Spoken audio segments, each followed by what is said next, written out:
We have plenty of NHL news and rumors to take a look at here today. Lots of interesting stuff in the rumor mill, including some talk around the New York Rangers, around the Montreal Canadiens, the Buffalo Sabres, and the Vancouver Canucks. Could we start getting to a point soon where we see some significant deals? We'll discuss that possibility, plus news from the NHL waiver wire and all the latest injury updates coming up next.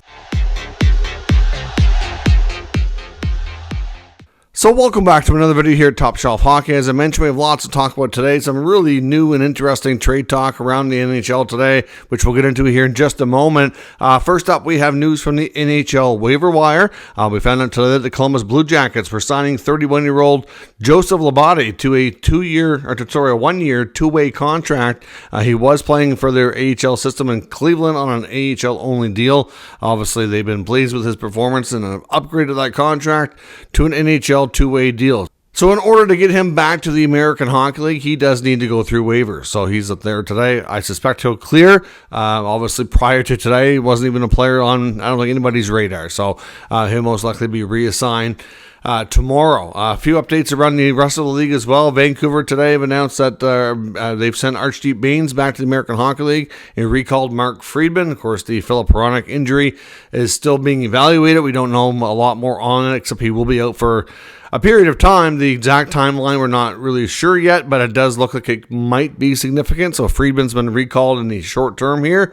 Vegas have gotten back Victor Olofsson, who returns from his American Hockey League conditioning stint after going down after being out for a while due to injury. They have sent Robert Hagg and Muriel back to the American Hockey League as well to make room on the roster here in a cap situation. Toronto Maple Leafs should be getting an infusion of returns tonight as they do battle in Tampa for their second game in the state of Florida. Austin Matthews and Matthew Nyes are both expected to make their returns to the NHL Maple Leaf lineup, which would be great for them. Their forward group has been decimated with injuries, so to get two top guys like that back should be a welcome. And the New York Islanders are playing today as well, having an early start. A late scratch was J.G. Pageau, who is now listed as day-to-day with a lower body injury. Now, a bunch of different updates on the trade front. We'll start with Vancouver. A couple of interesting things. Nothing too shocking, but one that was surprising for a player they're getting inquiries on.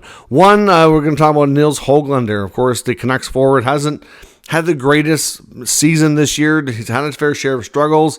I kind of wonder, last year he played a lot with Pettersson.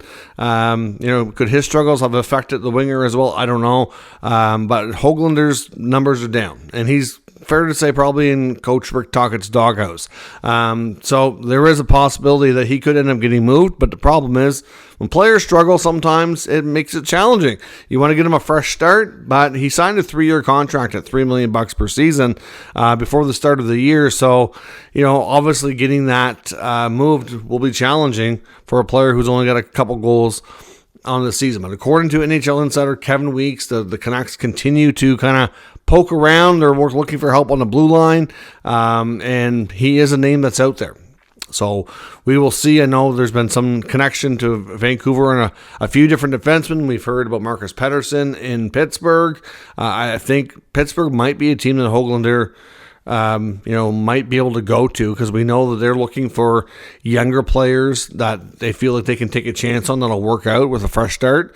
Kyle Dubas has certainly made that known, which we'll talk about further on that here in a moment as well. There's a possibility something like that could work with the trade with them. However, we've also heard about the Canucks and Bo Byram, who I think is less likely. The Sabres might make a drastic move. I'm not sure it's going to be Byram, but we'll talk about the Sabres here a little bit further in just a moment as well. At the end of the day, the Canucks are out there. They're trying to find blue line upgrades.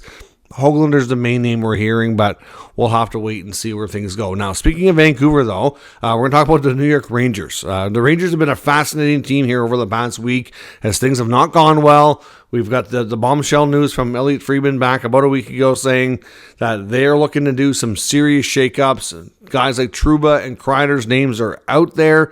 Obviously those kind of trades are complicated, big contracts, partial no trade clauses.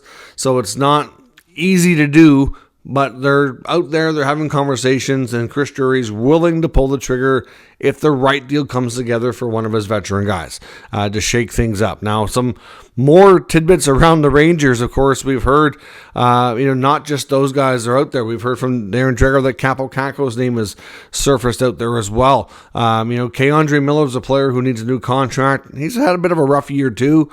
You have to think that, for the right price, it's probably not high on their list of players they want to move out. But if somebody comes calling with a good deal, you have to think they consider that too. But another move that the Canucks and the Rangers could be connected on is, according to Arthur Staple, and I've seen the fourthperiod.com report this too, the New York Rangers have been inquiring on the availability of former Ranger JT Miller with the Vancouver Canucks. Now, JT Miller has a no-move clause, and he's currently away from the team on a personal leave. So it's certainly not something that's going to happen here in the short term. But the fact that they're inquiring kind of raises some eyebrows. I mean, for one, we don't have any information from the Canucks insiders or anybody to suggest that this is something that Vancouver wants to do. I don't think we can really say that with any authority whatsoever. But the Rangers are inquiring, and they're trying to see if there's any way they can pry this guy out of Vancouver back to New York. Clearly, Miller is the kind of player that I think that they would like to add, somebody who's got a lot of passion, a lot of fight in his game, some grittiness, but some really high-end offensive talent as well.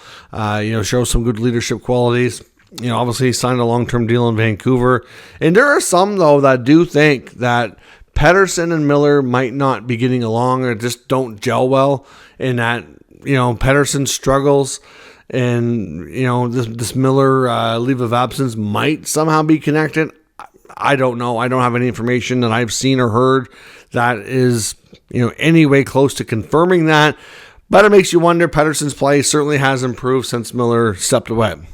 So maybe that's more of a case of Pettersson kind of realizing, okay, this team needs me to pick it up more than ever with one of our other top players out. But the fact is, the Rangers are inquiring. Doesn't mean a deal's going to get done, but if there's anything going on behind the scenes that we're not aware of, then maybe we could see something more significant. But for right now, the Rangers are inquiring. The Canucks don't seem too interested. They've been trying to get him for a couple of years. Back in 2022, when the Canucks were having a whole Horvat-Miller debate on who do we trade, they were having conversations around both players, I think from a contract perspective, as well as from a trade perspective to see what was out there. The Rangers were trying to get Miller then, and apparently the Canucks insisted on Braden Schneider being involved in the deal if there was going to be anything get done.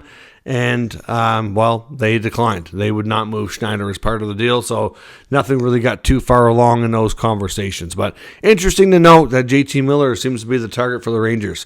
We'll have to kind of keep an eye on that story here as we go along. And staying with the Rangers, the Arthur Staple and Peter Baugh, the athletic writers for New York, have also mentioned that there's a Western Conference executive that they've gotten some information from that suggests that if they don't get Igor Shesterkin signed, there's a feeling that if he hits the open market as a UFA, that he's going to be able to command $13 to $14 million on the open market. And now we had heard that he was looking for the Rangers to give him 12. And we've heard 12. I've heard, north of 12.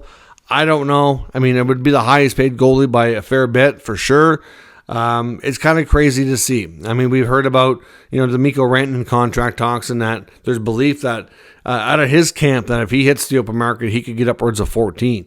And there's probably going to be some crazy teams out there willing to pay these ridiculous numbers, but it's certainly a situation worth monitoring. Shesterkin, of course, remains unsigned, but I tell you, this is a team that, they if they don't get Igor signed and he hits the open market and they make some other deals along the way here, like, they could have gone from a rebuilding team to a contending team, and this window could close quick. Like, I don't even know that they have a window right now, to be honest, because they seem to be kind of passed this year by the Devils, the Canes, even the Capitals. So, it's going to be tough to see what the Rangers do. I know Elliot Friedman had made mention that, Chris Drury might be kind of starting to wonder about his own job security as well, depending on what moves he makes here. We know ownership there can be a little bit erratic. Jeff Merrick made a podcast appearance talking Oilers and brought up a lot about the Buffalo Sabres in the process, talking about how he feels that the Sabres and Oilers could be terrific trade partners. Making mention out of Buffalo that players like Jack Quinn and Dylan Cousins have had very rough and, down years. Wonders about their availability by trade. There's been some speculation Kevin Adams is the one of the more open-minded GMs right now, trying to do something to help his team, feeling the pressure to really get in on the playoffs. Right now, like they're in the mix. They're not out of it by any means, but they need to make sure they continue playing well, and they've got some players that they normally rely on that aren't really helping out a lot. So could they make a deal to get something done, to make this team better? So Quinn and Cousins' names were brought up, and he also says there's been some whispers around Owen Power. They talked about Bowen Byram too, saying how if Byram stays in Buffalo, that one of the reasons I think we're hearing Byram's name out there in the rumor mill about potential trade is the fact that they're concerned over his arbitration rights and that he might be getting a more significant raise on his next contract than they might be able and willing to want to accommodate. So that might be why his name was out there, and for him to either he goes or maybe another defenseman has to go for him to stay. I mean, I don't think they're not out there, according to Merrick. He's not saying they're like shopping Owen Power or anything of that nature. That would be crazy. But I think it's fair to say that what he's saying is that he's heard that the Sabres and Adams are out there willing to do something bold because his team needs to take a big step forward. They really need to get into the playoffs. And maybe it takes something of significant value to get something else back of significant value, and that maybe they're willing to go that route. They do have some good young defensemen there, and if they keep Byram and they keep Dahlin, keeping Power, they get Samuelson signed longer term, at what point does one of them maybe move, right? So, an interesting concept. We haven't heard anything about Owen Power before this.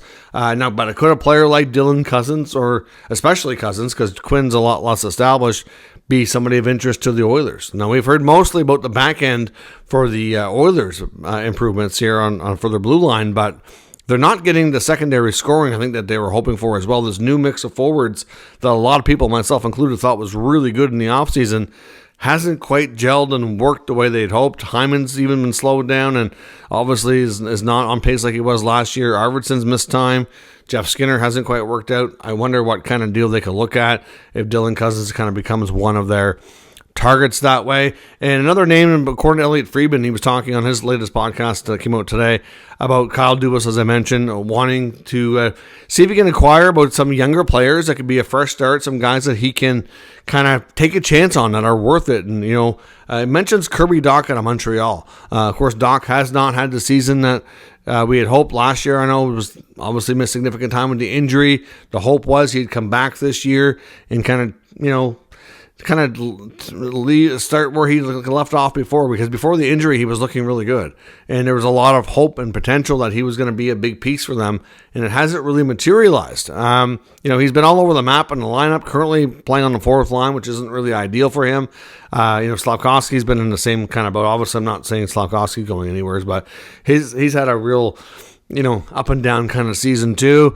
And, obviously, Friedman makes mention. He's not saying that the Penguins and the Habs are talking about a Dach trade, but he just says that Dach would be the ideal candidate that the Penguins are likely going to be looking for, and thinks that it would be a great fit for him there to get that fresh start that it looks like he needs to be able to get his career back on track, to have a chance to learn from guys like Crosby and Malkin while they're still there to really help him. He's got the size, he's got a lot of the talent.